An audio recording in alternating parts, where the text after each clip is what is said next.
Kembali di Kompas Siang, Saudara. Mantan Menteri Perdagangan Thomas Lembong menjalani sidang perdana kasus dugaan korupsi impor gula di Pengadilan Tipikor, Jakarta. Kasus yang menjerat Tom Lembong ini disebut menimbulkan kerugian negara hingga 578 miliar rupiah.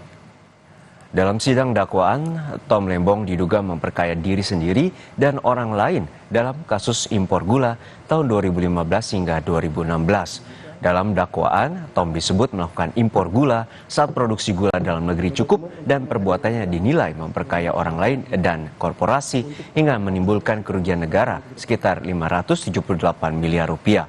Sebelum sidang dimulai, Gubernur Jakarta periode 2017 hingga 2022, Anies Baswedan turut hadir di ruang sidang guna memberikan dukungan pada Tom Lembong. Lebih lengkap soal dakwaan pada terdakwa Thomas Lembong, kita tanyakan langsung pada jurnalis Kompas TV Niputu Trisnanda dan juru kamera Alfa Farid di Pengadilan Tipikor, Jakarta. Putu, untuk saat ini apa saja poin dakwaan yang telah dibacakan oleh pihak jaksa dan apa saja dugaan tindak pidana koruptif yang diduga dilakukan oleh Tom Lembong?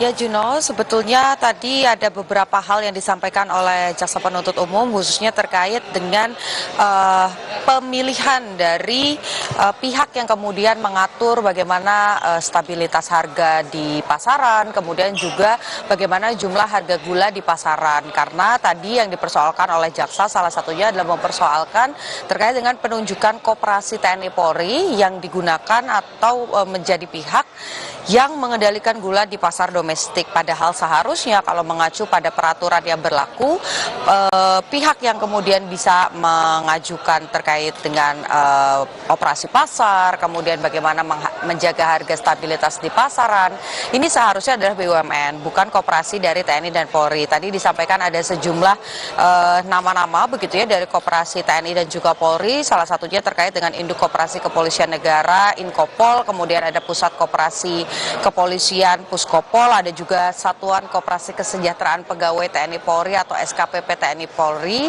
dan juga ada Induk Koperasi Kartika yakni Inkopkar yang diduga ini melakukan permainan dalam tanda kutip, di mana tadi juga disampaikan bahwa pada tahun 2016 sebetulnya ada satu rapat di Kementerian Bidang Ekonomi terkait dengan bagaimana suplai pangan di dalam negeri. Di dalamnya ini dibahas soal ketersediaan beras, daging sapi, gula, kemudian juga ada pembahasan soal kedelai dan juga jagung. Nah, dari rapat tersebut ini disepakati bahwa Perum Bulog atau penghasil beras ini diminta untuk berkoordinasi dengan PPI. Nanti setelah berkoordinasi baru akan dibahas lagi terkait dengan gula ini pada pertemuan selanjutnya, yakni pada tahun 2016 awal begitu ya. Sehingga tadi maksud kami rapatnya digelar pada Desember 2015. Dari rapat tersebut diputuskan bahwa pembahasan spesifik terkait dengan gula ini nanti akan dibahas pada awal 2016. Nah, dari pembahasan tersebut atau dari hasil rapat tersebut ini kemudian ada surat yang masuk begitu ya dari Inkopol salah satunya, yang kemudian bersurat kepada Tom Lembong yang saat itu merupakan Menteri Perdagangan. Ini meminta supaya ada operasi pasar di mana ada selisih atau kekurangan suplai gula di pasar domestik sebanyak 500.000 ton. Nah, Inkopol di sini ingin mengambil peran untuk kemudian melakukan operasi pasar dengan jumlah 300.000 ton gula, sementara yang di ACC atau yang diterima begitu ya, diperbolehkan diizinkan oleh Tom Lembong pada saat itu hanya 200.000 ton saja diizinkan untuk melakukan operasi pasar.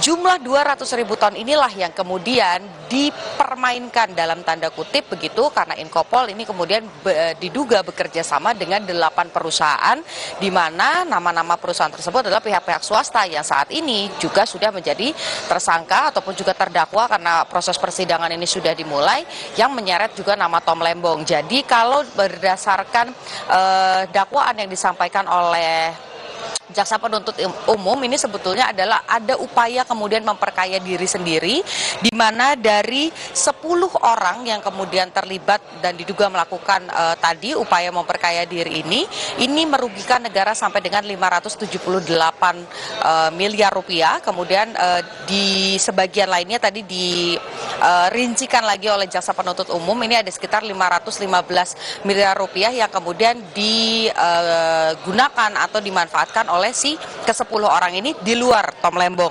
Di mana tadi praktik-praktik seperti yang dilakukan oleh Inkopol ini sebetulnya juga dilakukan oleh koperasi-koperasi lain yang disebut di awal tadi ya, Juno. Jadi misalnya saja ada tersangka Tony Wijaya ini mendapatkan keuntungan begitu dari Inkopkar, Inkopol dan juga PT PPI. Kemudian dari Ten Suryanto Eka Prasetyo ini mendapatkan keuntungan dari Inkopol dan juga PT PPI. Lalu Indra Suryaningrat ini dari Inkopol dan juga PT PPI. Jadi kurang lebih dari 10 nama yang diduga memperkaya diri ini mendapatkan double begitu ya. Ada dari koperasi kerjasamanya, ada juga dari PT PPI.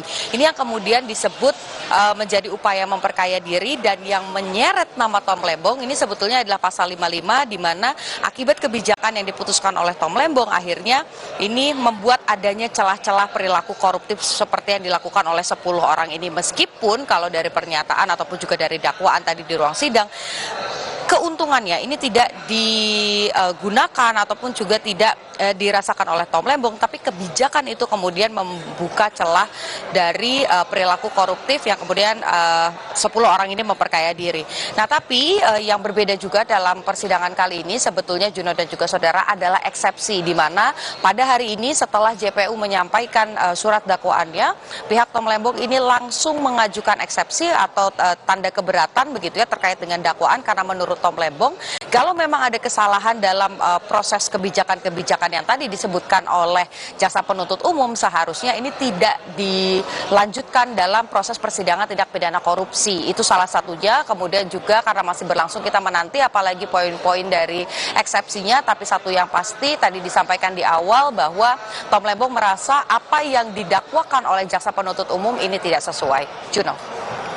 Baik, kita nantikan bagaimana proses persidangan dan juga nanti eksepsi terkait dengan kasus korupsi impor gula yang menyebabkan kerugian hingga 578 miliar rupiah. Terima kasih jurnalis Kompas TV Niputu Nistana dan Aufa Farid dari Pengadilan Tipikor Jakarta.